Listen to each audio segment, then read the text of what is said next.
أعوذ بالله من الشيطان الرجيم بسم الله الرحمن الرحيم والصلاة والسلام على سيدنا محمد نبي الأبيب وعلى آله وصحبه أجمعين ربي اشرح لي صدري ويسر لي أمري واحلل عقدة من لساني يفقهوا قولي suñu mbokk yi ñuy suivre ci suñu chaîne YouTube bi ñu ngi dellu si tey pour àggali waxtaan wi ñu doon def ci këru ilmul nujum yi ilmul fuluk jàngoon nañ ci keroog benn kër ba juróom benneeli kër gi léegi li ñu waxoon ne pour fàttali rek ginnaaw ñi defagul abonnement ñu wax leen ñu abonné te laal cloche notification bi pour mbir yi gën a am solo ci kàttani yàlla dañ leen ni woon ci wàllu ilmul fuluk pour xool biddéewu nit ki toujours dañuy bàyyi xel fi jant bi ne kooku mooy wane jamono bi muy juddu fan la jant bi ne woon ci biir fukki kër ak ñaar yi ñu ñuy wax les secteurs d'existence de l'individu donc kër yi nga xam ne ci la nujum yi di indee seen xibaar yi ñu war a indi ci kaw suuf nit ku ci nekk nag am nga fukki kër ak ñaar yu bokkul ak sa fukki kër ñaaru moroom li koy déterminer dañu waxoon ne foog nga bàyyi xel ci waxtu wi nga juddu boo ko xamee bu fekkee xam nga waxtu wi nga juddu moom mooy tax boo ko boolee ak date de naissance bi muy bés bi ak at mi ak fan la boroom juddoo ci kaw suuf barab bi ñetti mbir yooyu ñooy booloo def calcul pour mën la wax fan mooy sa kër gu njëkk ci wàllu ilmul fuluk boo xoolee donc loolu noonu am na ay logiciel yoo xam ne boo leen dugalee jox leen xibaar yooyu yëpp mën nañ la génneel kër gi nga xam ne mooy kër gu njëkk gi defaral la sa fukki kër ak ñaar yi waaye interprétation bi mooy li nga xam ne mooy li jara dem jàngi donc ci suñu nit ki boo xoolee keroog ci waxtaan wu njëkk wi dañu ne woon boo xoolee doomu aadama bi ñuy xool ay wàllu biddéewam dafa di koo xam ne mu ngi juddu ci jamono bu jant bi nekkee ci jaw saaw ne woon nañ leen day toll ak ñaar fukki fan ak ñett ci booy xool ci maayo dem ba ñaar fukk ak benn ci surtaan ci jamono boobu nga xam ne yàlla dafay dogal borom bu ci juddoo dafay nekk donc jaw saaw léegi bi ñu nee donc bi ñu xoolee biddéew boobu doon jóg ci penku bi mënoon na nekk tamit jaw saaw mënoon na nekk beneen biddéew waaye yàlla dafa dogal ne biddéew bi doon jóg ci jamono ci penku bi muy juddu te jant bi newoon ci jaw saaw biddéewam boobu ci kii ñuy seet surtaan la woon donc balaa ñuy jël jaw saaw dañuy dem ci surtaan bi def fa këram gu njëkk ñu wëndeelu loolu dañ koy baamu si niñ ko waxee woon pour ñenn ñi gën ko comprendre parce que ñu bari dañ ci def ay laaj donc kii nii këram gu njëkk gi ñu am solo moom mooy wane carte d'identité mooy wane image am comme niñ ko waxee woon ana nan la ko nit ñi di gisee bu taxawee ci moom parce que buruj bi nga xam ne kër gu njëkk gi ci la ne lu am solo la dafay jeexital ci moom ak nujum bi nga xam ne moo commandé buruj bi nga xam ne kër gu njëkk gi la ci la nekk parce que bu dee kii ñuy def ay njàngat ci moom nee nañ la kër gu njëkk gi mu ngi nekk ci surtaan te ku ci nekk xam na ci ñi jàng astrologie jàng ilmul fuluk donc dañuy xam ne surtaan weer wi moo ko commandé boo demee ci leçon yu njëkk yi ñu defoon dangay gis ne weer wi moo commandé baytu bii donc kii ascendant am dafa nekk ci surtaan te weer wi donc dañuy bàyyi xel fu mu nekkoon ci biir fukki kër ak ñaar yi lu ci am solo la ak nan la jokkaloo ak yeneen buruj yi ak nujum yi ci biir thème bi léegi jàngatoon nañ ba ci juróom benn kër léegi li ñuy def rek mooy continuer pour bañ a tardé dem ci juróom ñaareeli kër gi parce que buñ ne kër gi këru ilmu ramli mooy kër gi nga xam ne day nekk ci benn buruj, kër gu ne day nekk ci buruj, waaye nujum mooy commandé kër. donc kër gu ci nekk nujum ba muy nekk buruj ba muy nekk, il faut que booy interpréter da ngay xool nujum bi commandé kër googu ana fu mu nekkoon ci biir fukk kër ak ñaar yi, yan jokkaloo la jokkoo yeneen yi. ginnaaw buruj bu ci ne dafa am lu muy wax ci ilmul fuluk, donc ci ngay mën a xamee kër googu nan nga koy defee ay faram-fàcce pour nit ki mën cee jëriñu. bu fekkee ak nasaay yi nga koy indil pour mu bañ a moytu yenn yi, boo ko bëggee conseiller fan la war a jublu ci àdduna, ci kër yooyu nga koy xoolee. léegi bu ñu ñëwee ci juróom-ñaareelu kër gi dañu ne woon donc fii boo xoolee juróom-ñaareelu kër foo ko xool ginnaaw kër gu njëkk toujours day nekk ci xamlu fii, juróom-ñaareelu kër gi nekk ca misaan, parce que boo doxee juróom benn kër ci misaan ngay dugg, donc moom mooy opposé ci li ñuy wax ci wàllu ilmul fulu. ñeenti kër yi gën a am solo mooy ñeenti keno yi yeru àdduna yi ku ne, yenu àdduna bu mag bi nga xam ne moom la ñuy bàyyi xel, donc muy benneeli kër gi nga xam ne mooy ascendant buruj yi di déparé ci point vernal ñu koy wax ñeenti jamono yi, bii di tàmbalee ci équinoxe du printemps ñu koy wax le 23 mars. donc opposé dafay ñëw fii nekk ci fii 21 mars, fii dafay ñëw nekk ci 23 septembre. boo xoolee fii moom mooy jamono nawet di nekk ci surtaan, foofu lay tàmbale ci ñaar fukki fan ak ñaar ci surtaan, dal di wëndeelu ba ñëw fii ci nu mu tuddati ci capricorne bi ñu koy wax xadit, nekk fii muy fi gën a kawe ci kaw suuf di fukkeeli kër gi. waaye bu dee temu nit ki boo seetloo kii ñuy def temam gis nga fukkeelu këram fii la ñëw génn si ci xamlu. donc booy def jàngat bi il faut que nga bàyyi xel xamlu ana xamlu lu muy wax, ginnaaw kooku fukkeelu këram dafa ñëw dugg ci biir xamlu. boo koy traité foog nga bàyyi ko xel, waaye foog nga xool tamit nujum bi nga xam ne moo commandé xadit ana fan la newoon ci biir thème bi, pour dimbali nit ki xool yan jokkaloo la def ak yeneen nujum yi. kooku lu ci am solo la, moom mooy tax nga mën a am interprétation bu xóot ci wàllu ilmul fuluk. ginnaaw lu ci ne dafay wax, te nee nañu kër yi ngeen di gis nii kenn ku ci ne say fukki kër ak ñaar du bokk bu keneen, te waxtu wi nga juddu ak heure bi moom moo lay tax nga mën a déterminer loolu ci biir thème. donc pour dellu si ci rek dafay soppaku di dox ci nit ñi. donc bu ñëwee ci juróom-ñaareelu kër gi dañuy gis ne juróom-ñaari kër gi li mu wax mooy kër gi nga xam ne mooy këru jokkaloo yi, mooy këru sa cër ak cëru ñeneen, lan nga séqante ak ñeneen. boo xoolee fii ascendant bi benn kër gu njëkk gi dafay yow ci sa bopp ni la nit ñi di gisee, waaye kër janoŋ moom fële ca côté bale mooy nan ngay doxaleek nit ñi. donc mooy ñi nga war a àndal ci sa liggéey, boo bëggee projet boo koy def ñan nga ci war a jokkaloo. buruj bi nekk fii ci sa juróom-ñaareelu kër gi, te keneen juróom-ñaareelu këram mënoon na nekk fii ci xóot, wala juróom-ñaareelu këram nekk fii ci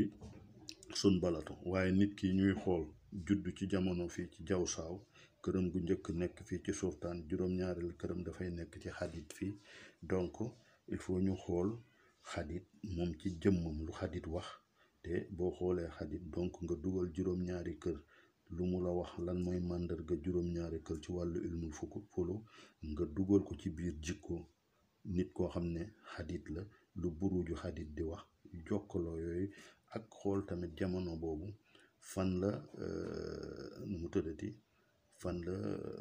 zoxaal nekk, ginnaaw zoxaal moom moo commandé xadit, fan la zoxaal nekk ci biir dawir bi di ramlu bi. yooyu yëpp ban jokkaloo la am ak kër gi, pour nga mën a indi nasaay yu am solo wala ay leçon yoo ci mën a jële bu baax a baax. donc kër gi tey boo doon xool koo xam ne fi mu nekk nii jokkaloom la, bëgg na soxna, bëgg na xool nit koo xam ne nan la war a mel pour lii mu bëgg a liggéey, ana ki mu koy séqal nu mu woon, kooku muy xool noonu day dem xool temam, xool juróom-ñaari kër gi kooku la ñuy wax synastrie ci wàllu ilmul fuluk dëppale ñaari thème yu bokkul muy thème faatu ak thème Muusa boo leen jëkkaloo di nga gis juróom-ñaari kër gi nu mu duggantee di nga xam ndax mën nañu ànd wala déet nga indi leen nasaahi yépp ngay gis seen diggante même bu dee association bu dee société boo bëgg a def lépp juróom-ñaari kër gi moo lay jox direction bi ak orientation yi nga bëgg a def boo ñëwee ci juróom-ñetteeli kër gi dañu ne moom mooy kër gi nga xam ne mooy këru xam nga boo demoon ci ilmul ramlu dañ la naan mooy baytul xubur ci wàllu mooy këru dee fii nag boo ñëwee ci kàllu astrologie tamit ba tey dañ la wax mooy kër gi nga xam ne mooy la maison de la mort boo gisee ñu ne la nag dee mooy maison kër gi nga xam ne ci ngay juddoo ci ngay deewee ci ngay judduwaat niñ ko mën a waxee mooy bu fekkee ne nit ki dafa doon koo xam ne dafa am ay jikko yoo xam ne jikko yu ko neexul la wala loo xam ne bëgg na ko bàyyi parce que buruj yi nekk fii def nañu ay jokkaloo yoo xam ne jokkaloo yu lëndëm la ba jamono bi muy juddu fii juróom-ñetteeli këram gi xam nga mu ngi nekk ci dalwa donc mu ngi nekk ci dalwa léegi buruj bi nga xam ne moo commandé dalwa ñu koy wax Zohal te boo demee en astrologie boo jëlee lépp xam nga moom la ñuy wax Uranus mooy indi transformation yu mag yi changement yu rëy yi ci kaw suuf léegi da ngay xool buruj boobu fu mu nekkoon nujum boobu fu mu nekkoon ci biir temu kii bi muy judd nga xool nu mu jokkaloo kër gi parce que dañ ne kër gi moom mooy tax nga mën a dellu ci sa bopp xool say jikko yu bon signe bi nekk fii ñu koy wax buruj bi moo lay dimbali ba nga xam ne yan information ak yan jumtukaay ngay jëfandikoo pour mën a indi ay soppeeku ci wàllu li la naqar yi ci juróom-ñetteeli kër gi capacité nit ki ak ban tabiya moom moo nekk fii yooyu yëpp ban sarax nga war a génne ci kër gi parce que kër gu ci nekk am na sarax bu mu laaj léegi ci wàllu ilmu ramlu ci wàllu ilmu nujum bu ko defee ñoom ñaar ñëpp nga mën a génne seeni sarax pour mën a am orientation bu baax yàlla dimbali la nga bàyyi yooyu ni nga bëgg a bàyyi parce que mooy gis nit koo xam ne il renaît de ses cendres fii mooy kër gi nga xam ne par buruj bi fi nekk ak nujum bi nga xam ne fële moo fi ne bi muy juddu bu fa nujum newul it dalwaa mi am na nujum boo xam ne moo ko commandé comme ni ma leen waxee sànq moom muy Zohal nga xool fu mu toll woon ci biir ramli bi pour mën cee def ay indi ay soppi ko buñ fa jógee dañuy ñëw ci juróom-ñeenteeli kër gi ci wàllu ilmu ramlu ilmu fuluk dañu ne juróom-ñeenteeli kër gi mooy këru ascension mooy këru tukki yi mooy kër gu am spiritualité la parce que en général kër gi borom dañuy xool nu muy taxawee pour bu ñu mënee xool ndax ku mën a am lijjanti la ci wàllu yéeg ci ay maqaama fii lañ koy mën a xamee par buruj yi fi nekk ak tabiya buruj bi nga xam ne moo commandé fii nii ndax am na nujum bu fi ne bi borom di juddu wala déet mooy kër gi nga xam ne daal mooy kër gi nga xam ne mooy këru apprentissage la ñuy wax mooy këru tukki yi mooy kër yi nga xam ne kër gu spirituel la mooy kër goo xam ne kër gu am philosophie la ñu koy wax ay càmbar yooyu parce que ñu bari dañuy tuddee ne xadit mooy ki nga xam ne mooy émissaire bi mooy explorateur u zodiaque bi parce que dafay bëgg xawsu du moins xawsu laa bëggoon wax xawsu parce que xawsu mooy juróom-ñeenteeli kër gi moo commandé buruj bi la di juróom-ñeenteeli kër gi te di buruj bi nga xam ne mooy dimbali nit ki ci mu xam fan la war a jëm ci ay ascension ci yéeguwaayam boo ñëwee ci fukkeeli kër gi nekk mooy kër gi nga xam ne moom la ñuy wax la maison de la carrière mooy këru fu waay nit ki war a jublu pour réussir ci biir addunam bu doon kuy jàng wala muy xale fii ngay xoolee ban métier la war a mën a def ëllëg te du traîner bu ci duggee rek incha allah day am réussite bu gaaw parce que fukkeeli kër gi moom la ñuy wax le fond du ciel mooy kër gi nga xam ne mooy këru réussite nit ki succès ci kaw suuf buruj bi nekk fii fukkeeli kër gi ci ban buruj la nekk. loolu dañ koy xool bu baax parce que boo xoolee suñu nit ki buruj bi xamlu mu ngi ci biir fukkeeli kër gi mu ngi ci biir xamlu, foofu la tàmbale ñëw jeexee ci sawru. donc lu ci am solo booy xool xamlu bi te marix di ko doxal, il faut que donc booy xool mbiru kii foog nga xool fu marix tollu woon ci jamono bu muy judd. yàlla léeg-léeg nga gis mu dogal marix waat ci këram nekk fii nii ku am doole lay doon, day doon nit koo xam ne dina am xadar, lépp lu mu jublu dafay gaaw te dafay am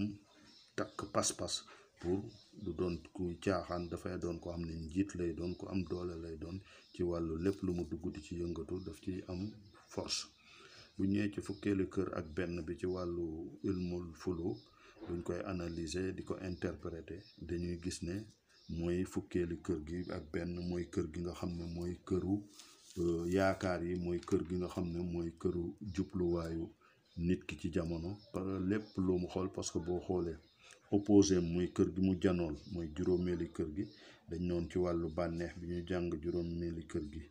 ak foy yi plaisir yi fii la, fii tamit loolu la, waaye fii du yow kenn, yow ak ñeneen ak ñu ko seqal la. donc booy wut projet say association say ndimbal ñan ñoo baax, fan nga war a jublu pour affaire yi mën a gën a gaaw. fukkeeli kër ak benn bi mooy ngay càmbar